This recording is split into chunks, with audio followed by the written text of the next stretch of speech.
understand Mighty River Power's consent, you need to understand the meaning behind the conditions of consent. And to do this, you need to understand the history of that consent process, and you need to understand what the commissioners were told and what was their reasoning when they wrote the conditions. The key point to grasp is this. The commissioners always intended that the consent should be reviewed because there was, in Environment Waikato's words, great uncertainty about the future effects that would result. Mighty River Power lodged their consent application for the control of the Waikato hydro system in March 2001. Mighty River Power said in their application that they wanted to change the way the lake was managed, to remove the summer step, to increase water levels in the spring, and to focus more on peak load power generation than they had done in the past. This meant lake levels below the maximum control level could increase. And if lake levels increase, erosion increases. NIWA wrote a report for Mighty River Power, which is lakeshore erosion processes on Lake Taupo. And NIWA concluded that when they compared the recent past regime with natural, the overall lakeshore erosion was pretty normal, was pretty even. So they concluded there was no adverse effect from erosion on the pre-consent management regime. Mighty River Power in this consent had provided no assessment of future effects whatsoever. No assessment of future effects. So what did NIWA? How could NIWA comment on erosion effects around Lake Taupo without an assessment of effects? NIWA said is that future changes in the lake level regime would increase the erosion hazard if the lake was held at higher levels for longer periods of time.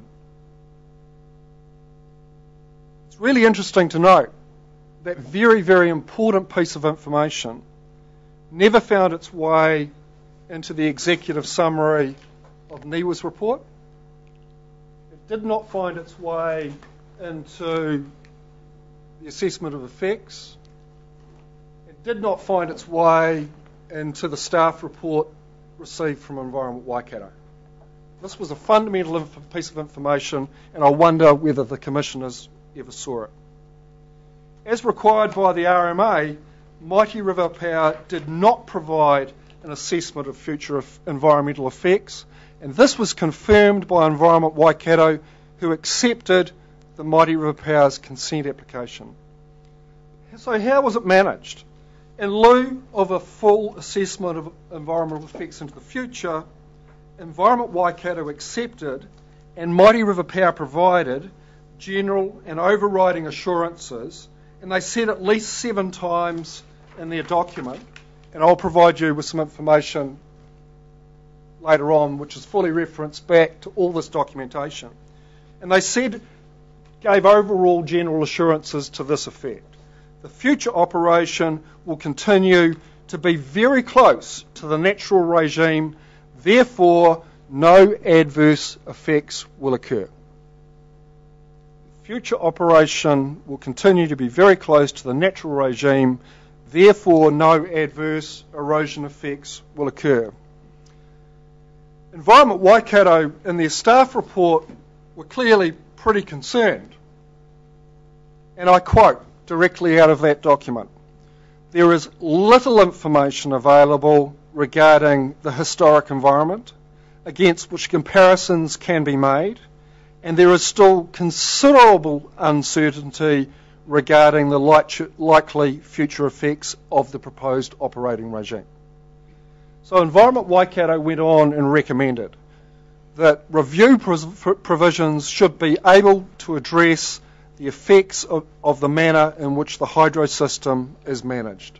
So Environment Waikato clearly envisaged that there could be future effects, and if they did eventuate, then there should be a review. So how did the commissioners handle this when they talked about the conditions of consent?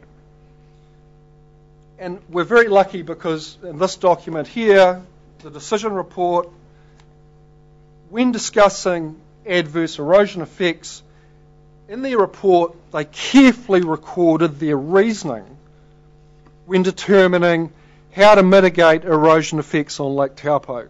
And they said, and I quote, "Given that the proposed operating level regime is very similar to the recent regime, there is no overall adverse erosion effect which requires mitigation."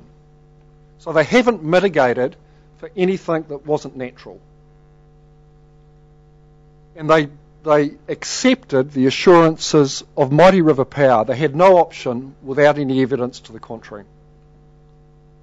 They went on to say the future operation will continue to be very close to the natural regime, therefore no adverse effects will occur.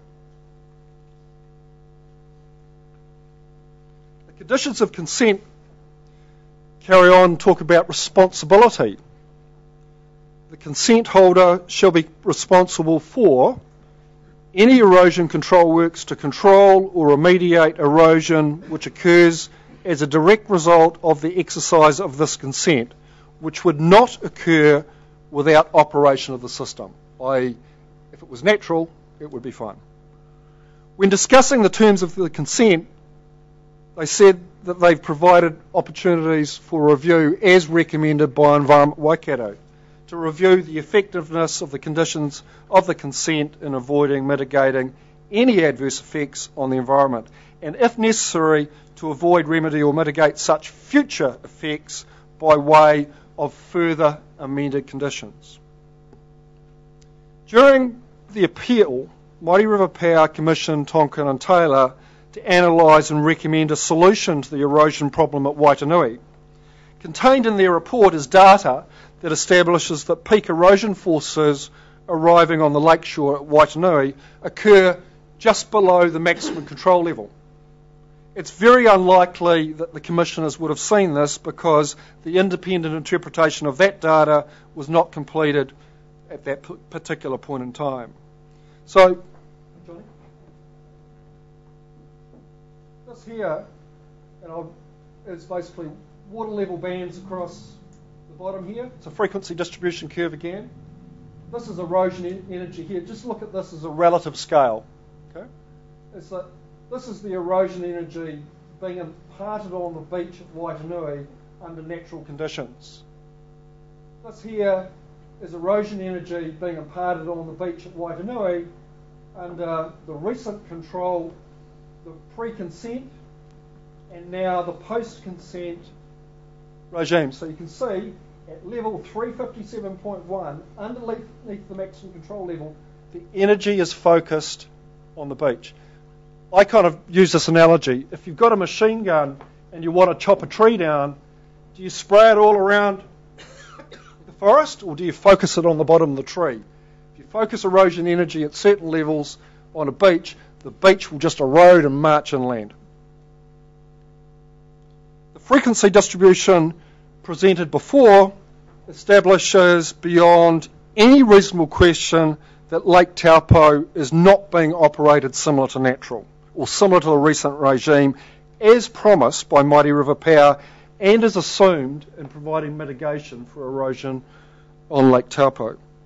NIWA advised erosion would increase if lake levels increased, and that information is confirmed in detail by the analysis of the Tonkin and Taylor data. The lake is spending longer at high levels below the maximum control level, and as a result, erosion on Lake Taupo has increased significantly. The erosion effects that have occurred were foreseeable, and Mighty River Power, in accordance with the consent conditions, must be held responsible. The conditions of consent provide for review if adverse effects arise.